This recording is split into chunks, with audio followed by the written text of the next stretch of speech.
Hello and welcome to the last challenge video of the Shoot and Share 5-day challenge for teens. So we have for you one last tutorial in this series, and we're going to be building upon the things we've done so far, but we are specifically going to be going back to some of the more arty stuff today from the technical stuff, but I want you to bring that technical stuff back in. So we're looking at contrast, and contrast can be done in a number of ways. There's different ways of creating that differential between the subject, whatever it is that you're shooting, and the background or surroundings that it's in. So that's our aim, to create a sense of contrast so that our subject really stands out to the viewer, to whoever's looking at the photograph's eye. So here we go, let's get this up. We can have contrast using colour. That's our first one. And no, it's not spelt wrong. I've just got the British spelling, and in brackets for you Americans, you've got the American spelling. We spell it differently. We don't use, we add an extra U to it. So there you go. Learn something new. Every day is a school day. But no, let's have some fun with some photos. So this seagull, he is awesome, and he is standing out from the background because it's bright blue.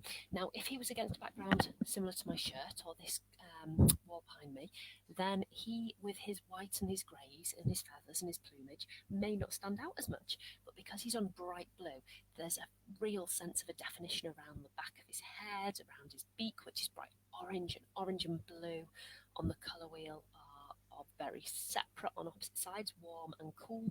So yeah, so that's awesome. And let's have a look. What else have we got? We have a leaf. Now this leaf is standing out and is contrasting for two reasons, not just one. So the first reason is that it is bright green against blue. So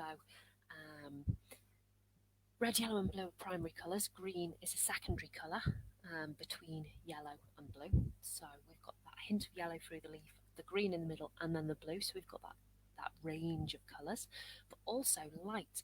There's light shining down on the leaves. You can tell it's shining down because there's a shadow from the above leaf on the lower leaf. Do you see this dark patch just here? So also because you can see the veins of the leaves through the leaves. So we've got a sense of the light that's shining through the leaf to give these veins. And light and dark will be the next thing that we have to highlight contrast, but we'll come to that with some more obvious examples in a minute. So as well as those, contrast can be that the object is very different to the place it's been put. So here on some wooden floor slats, you have a couple of leaves that are stood upon a twig, and you have light shining onto one of the leaves but not the other, which makes one contrast in that one's in shadow and one's in bright light. But then you've also got the reflection of that light onto the foreground. So the foreground is the bit in front of the leaf, the forward bit.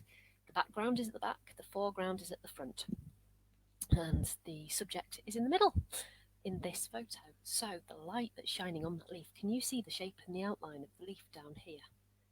That's the reflection of all of that light bouncing on this lighter surface of the leaf, and the leaf is bouncing it down and across.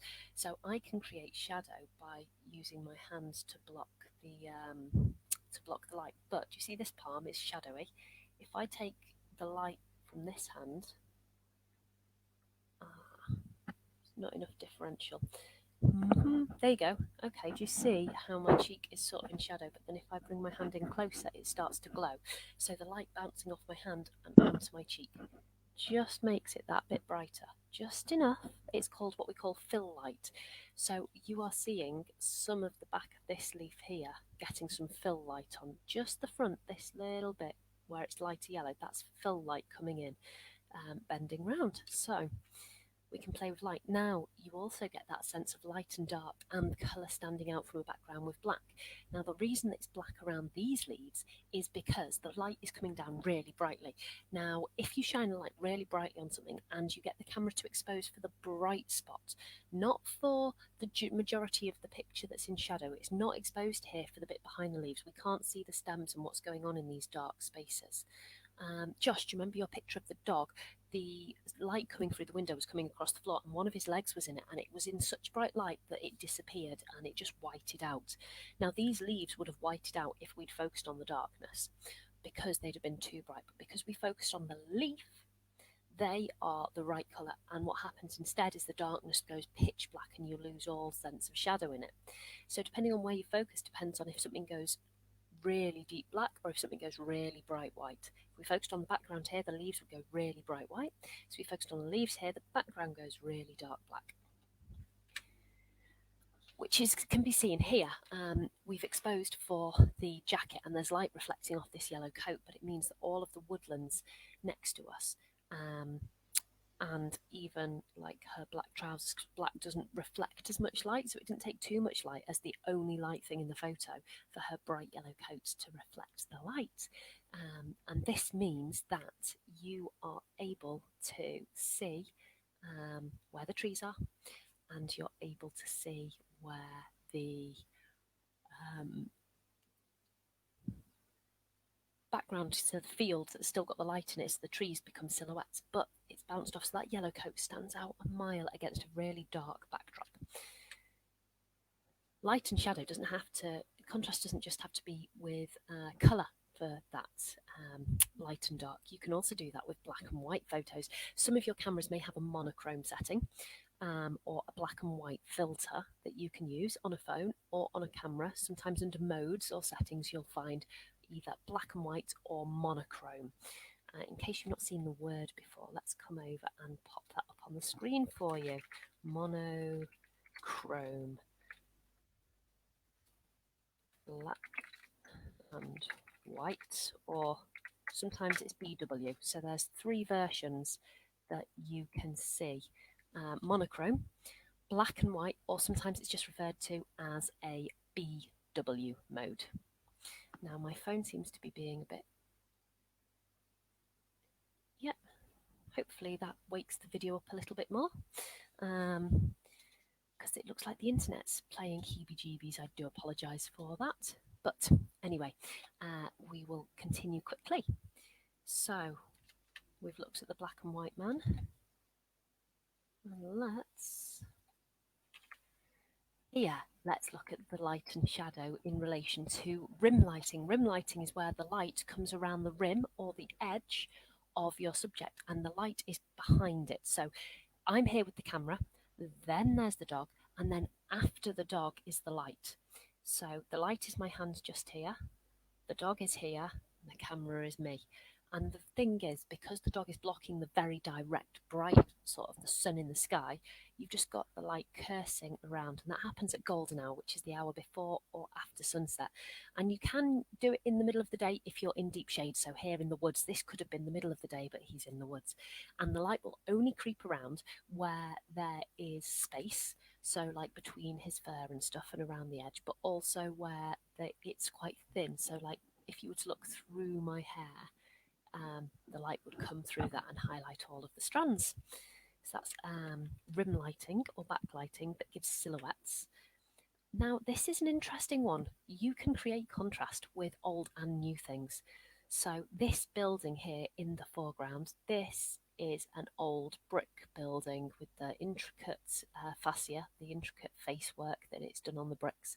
And all of the old posters have been torn down and left marks where they used to do the advertising, compared to this glass and metal build of a brand new skyscraper. So it's very contrasted with the metal and glass and the reflectiveness from this very muted toned building in the foreground. Another way of doing old and new is to, there you go, look at something that has changed. So for instance, we used to shoot cameras with filming, and then we moved to using memory cards with digital cameras. So that is a sense of the old and the new. And simply on a piece of paper with some light thrown down to cast a bit of shadow to give some 3D stuff, because we know that why things look 3D is when the light separates it from the background. So the way that this is separated is you can see the shadow that shows you that it's got some height to it. Big shadow for the film, little shadow for the memory card. Finally, one of the things that we can look at with composition and contrast here is that contrast can be texture. Now, texture here, we've got the leafy greens and we've got the sandy, dirty field. And they've still paid attention to the rules of composition, but the contrast is this is bright and white and brown, and that's darker, deeper green, and it's got a sense of depth to it as well. So like the surface looks different. So we can create it with texture. So what your challenge is to choose a subject and create a sense of contrast. You could do that using light and dark. You could do that using old and new. You could do that using composition. You could do that using colour. Just as long as you create that sense of contrast and pay attention to the rules we've already discussed. I don't want you forgetting all of what we've built up over the last few days, because we've looked at composition, haven't we, with the rule of thirds, with diagonals, with framing. What's in the frame, and are we going to look through something? Because like if you look through a tunnel, it frames what's on the other side. We've also considered when we're composing a shot about moving and what angle we take it from, whether we're closer or further away from it, higher or lower, and to move. Don't just stand on one spot and take all the photos. Try going to the left, try going to the right, try going forward, because this changes the whole perspective and how compressed the background and the foreground feel to each other. If you just zoom with your camera lens, it's different than walking. They give two very different effects, so try that. Stand on one spot and zoom with your lens, then go back to that spot and zoom with your feet and look at the two photos you take. I bet they'll have subtle differences from supposedly the same viewpoint. And then focusing and making sure your shot is sharp, be that by pressing on the screen where you want to focus or half pressing the shutter. So there we go. I'm just going to go for a few of my photos to give you some ideas of what you could do at home. So here we've got the sense of several different types of contrast that have come in. Can you guess which ones I've used?